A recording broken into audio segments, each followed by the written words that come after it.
दुनिया की चकाचौंध से अब ऊब गया हूँ। मैं सोचता हूँ संत या फकीर हो जाऊं। हाँ हाँ तो वही है क्या गजल ही बोलते हैं ना। हाँ, गजल। गजल होता है, गजल होता है। गजल। टैलेंट्स ऑफ बाराबंकी में आज का चेहरा है बाराबंकी के युवा कवि अमन सोनी। आइए जानते हैं इनका सफर कैसे शुरू हुआ और कैसे बड़े मंचों पर इनके साथ ही बाराबंकी का नाम भी जुड़ने लग गया है। अमन, स्वागत है आपका मुझसे मुलाकात करने के लिए। बहुत शुक्रिया। मैं हूँ बाराबंकी वाला। और सबसे पहले अपने बारे में बताइए, जो दर्शक आपको देख रहे हैं जिन्हें नहीं पता कि आप कौन हैं। देखिए, बाराबंकी से मेरा तो एकदम आत्मिक जुड़ाव है और आत्मीयता है। और बाराबंकी वालों से भी मेरी आत्मीयता है, क्योंकि मैं यहीं का जो है, यहीं मेरा जन्म हुआ। और वैसे तो हमारे परिवार वाले जो हैं, सब लोग रहने वाले वाराणसी के हैं। लेकिन हमारे दादाजी लोग यहीं शिफ्ट हो गए थे, तो यहीं से जो है, और अच्छा उनको शौक भी था संगीत का, और जो है गज़लों का, गीतों का, कविताओं का। तो मैं छोटा था तो उनको अक्सर सुनता रहता था। उन लोगों को, वो लोग गाते भी थे, प्रोफेशनली नहीं गाते थे, लेकिन जो है उनको शौक था। और काफ़ी बड़े-बड़े कलाकार जो है हमारे यहाँ आते थे। तो बाबा लोगों को बहुत शौक था। उसके बाद मेरे अंदर भी वो चीज़ जो है आई। लेकिन मेरा जो था थोड़ा-सा रुख चेंज हो गया। मैं गाने से जो है धीरे-धीरे कलम पर आ गया। और मेरा ये प्रयास रहा कि मैं अपने विचारों को, जो हमारे अंदर चल रहे हैं, जो भीतरी हैं, वो मैं उन्हें लिख सकूँ, और फिर लिख कर के जो है उन्हें संगीतबद्ध करके पेश कर सकूँ। तो मेरा यही प्रयास चल रहा है, और मैं अपने गीतों में, कविताओं में, गज़लों में प्रयास यही करता हूँ कि भक्ति और श्रृंगार को जो है लिख सकूँ।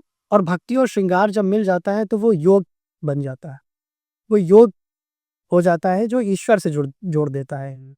मैं आमतौर पर जब आपके जैसे किसी युवा से मिलता हूँ, तो मैंने देखा है लोगों का इंटरेस्ट होता है गानों में। आजकल नया स्टाइल चला है, अपनी बातें कहने का, रैप में इंटरेस्ट होता है।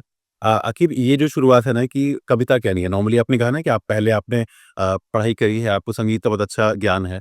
तो उसके बाद में आपको ये क्यों लगा कि इस दौर में जब सब लोग तेजी से भाग रहे हैं फास्ट गानों की और रिमिक्स गानों की ओर, आपको क्यों लगा कि कविता करनी चाहिए? और मैं कहाँ से शुरुआत हुई इसकी? देखिए, सबसे पहले तो व्यक्ति के व्यक्तित्व पर और उसके संस्कार पर प्रभाव पड़ता है फैमिली का।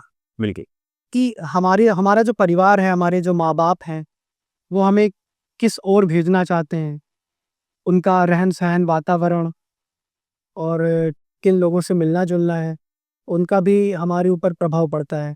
आजकल की जो युवा पीढ़ी है, मैं देखता हूँ कि मैं अपने अनुभव से ये बात कह रहा हूँ कि मैं देखता हूँ कि युवा पीढ़ी जो आजकल है, कि वो किस दिशा में जा रही है, वो आप भी जानते हैं, हम भी जानते हैं, सब जानते हैं। तो हमारा प्रयास ये होना चाहिए कि सकारात्मकता और नकारात्मकता हमें पहचानना ज़रूरी है, कि क्या पॉज़िटिव है, क्या नेगेटिव है। जब हमारे अंदर ये आ जाएगा, तो ज़ाहिर-सी बात है कि हम जो पॉज़िटिविटी है, उसी की तरफ जाएँगे। और पॉज़िटिविटी जो मिलेगी, वो हमें ग्रंथों से, शास्त्रों से, भगवद गीता से, रामायण से मिलेगी। बिल्कुल। तो आप अ, खुद भी जो है क्या बोलते हैं कि आपसे बात करके मुझे लगा कि आप बहुत इंटरेस्ट रखते हैं धार्मिक चीज़ों में और आध्यात्मिक चीज़ों में। तो आप खुद ही समझ रहे होंगे, क्या सकारात्मकता है, क्या नकारात्मकता है। तो बस मेरा यही प्रयास है कि मैं अपने गीतों से लोगों के अंदर सकारात्मकता को पैदा कर सकूँ, जिससे वो युवा पीढ़ी जो है अच्छे रास्तों पर अग्रसर हो। अब बहुत से ऐसे कवि हैं जो लिखते हैं, और मेरे जैसे भी कुछ नए लोग हैं जो लिखना चाहते हैं। आपके जीवन में वो क्षण कब आया? आपको कब लगा कि अब मैं कवि हो गया हूँ? वो कौन से मंच थे जहाँ आपको कुछ ऐसे लोग मिले जब आपको लगा कि मुझे अब बड़े लोगों के बीच में बैठने का मौका मिलने लग गया है? इस बारे में बताइए। जी, हमारे जिन्हें मैं गुरु मानता हूँ, जिन्हें मैं बचपन से सुन रहा हूँ, जो मेरे पहले कवि हैं जिन्हें मैंने सुनना शुरू किया था, डॉक्टर विष्णु सक्सेना जी। जी। वो बहुत बड़े कवि हैं देश के, और यश भारती भी हैं। और मैं उन्हें बचपन से सुनता चला आया। तो एक बार उनके गीतों में, उनके श्रृंगार रस में वो लिखते हैं, उनके गीतों में जो खुशबू मैंने देखी, और उससे मैं इतना आकर्षित हुआ कि मैंने खुद कलम उठा ली उसके बाद, और मैंने लिखना शुरू कर दिया। और उसके बाद मेरा बहुत मन था कि मैं वैसे तो मैं यूट्यूब पे उनको सुनता रहता था, लेकिन कभी मन था कि कभी ईश्वर ने चाहा तो उनके दर्शन होंगे और उनके पास जाऊँगा, उनसे मिलूँगा, उनसे आशीर्वाद लूँगा। तो उन्होंने जो है एक टैलेंट हंट का जो है उन्होंने जो है शुरू किया, वो सरला नारायण ट्रस्ट से उनकी एक संस्था है, तो उसमें वो नए कवियों को मौका देते हैं।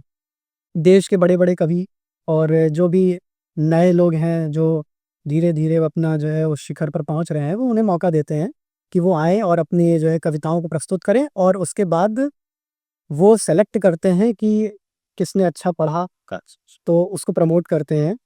और उसमें जब मेरे पास आया तो मैंने भी उसमें रजिस्ट्रेशन कर दिया। तो मैंने अपना जो है गीत का जो है एक वीडियो बना करके उनको भेजा। ये कब की बात है ये? ये अभी रिसेंटली जो है 2024 1 सितंबर, अच्छा, अच्छा। 1 सितंबर।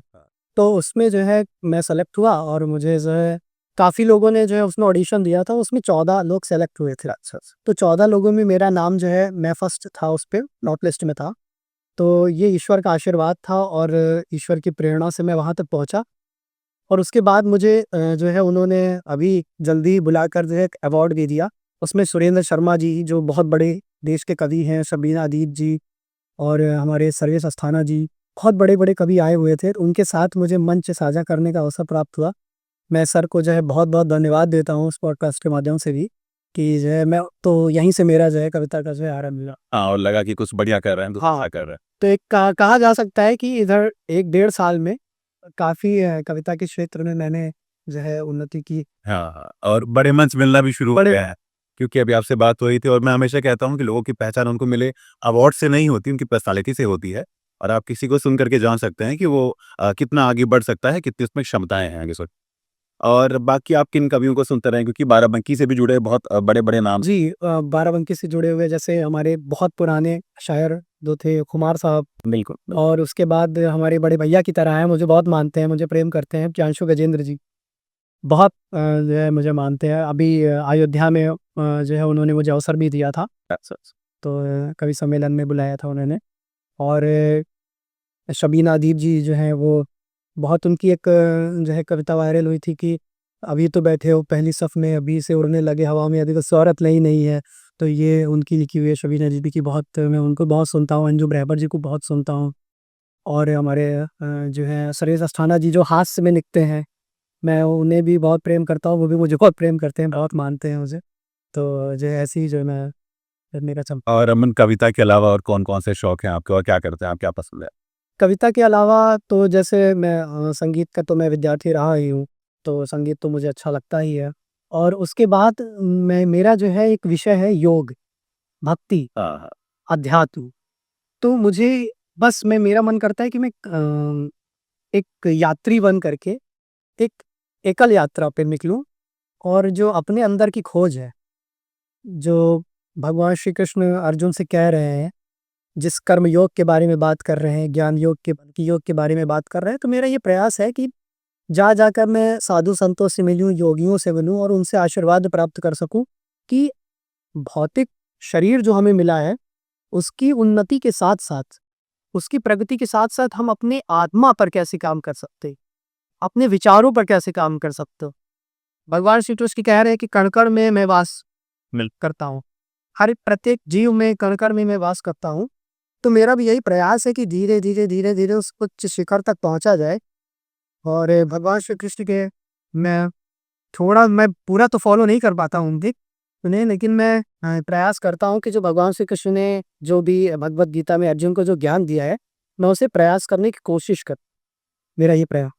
तो मुझे ये ग्रंथ पढ़ना अच्छा लगता है, भगवद गीता, रामायण और स्पिरिचुअल्स बुक्स है बहुत सारी। एक मैं एक पुस्तक का ज़िक्र भी करना चाहूँगा बिल्कुल, बिल्कुल करें। कि एक योगी कथामृत एक पुस्तक है, जिसने मेरे जीवन को एकदम परिवर्तित करके रख दिया। 5 से 6 साल पहले मैंने उस पुस्तक को पढ़ा था, और उस पुस्तक ने मेरे जीवन में इतना परिवर्तन किया है कि आप ये सोच सकते हैं कि मैं जीवों पर, जब किसी के ऊपर भी कोई भी हो, मैं अगर अत्याचार होते हुए देखता हूँ तो मुझे पीड़ा होती है। ऐसा लगता है कि वो पीड़ा जो है कि वो जीव को नहीं मिल रही, वो मुझे मिल रही। समझ रहा तो मेरा भी यही प्रयास रहता है कि मुझे मुझसे गलती से भी कोई ऐसा कृत्य ना हो जाए कि हमारे द्वारा लोगों को दुख हो या जीवों को कोई ऐसी पीड़ा हो। मेरा भी यही प्रयास है कि उस आध्यात्मिक शिखर पे भी मुझे पहुंचना है। मैं आपसे एक और चीज़ पूछना चाहता हूँ, आमतौर पर जब कवियों से मुलाकात होती है और मैं किसी को जज नहीं कर रहा हूँ, बट ज़्यादातर कवि जब बात करते हैं तो इश्क, मोहब्बत और कई जो हास्य कवि हैं वो भी पति-पत्नी की बातें करते हैं। मैं आपसे काफ़ी देर से बातें कर रहा हूँ और बात बार-बार एक ज़िक्र हो रहा है अध्यात्म का। जी। तो अध्यात्म और कविता, खास करके जब बड़े मंचों से आपको कहना हो तो आपने इस बारे में कुछ लिखा हो? क्योंकि होता ही है ना कि आपको लगता है बोरिंग ना हो जाए। जी, तो इस बारे में आपने कैसे क्या लिखा और वो जो बैलेंस है आपने कैसे किया कि अध्यात्म और कविता एक साथ कर देखिए होता क्या है कि जब मान लीजिए हमें श्रृंगार भी प्रस्तुत करना है और भक्ति भी प्रस्तुत करनी है, बिल्कुल। तो मैंने मान लीजिए मेरी लिखी हुई एक कविता है, तो मैं उससे बताना चाहूँगा बिल्कुल, प्लीज़।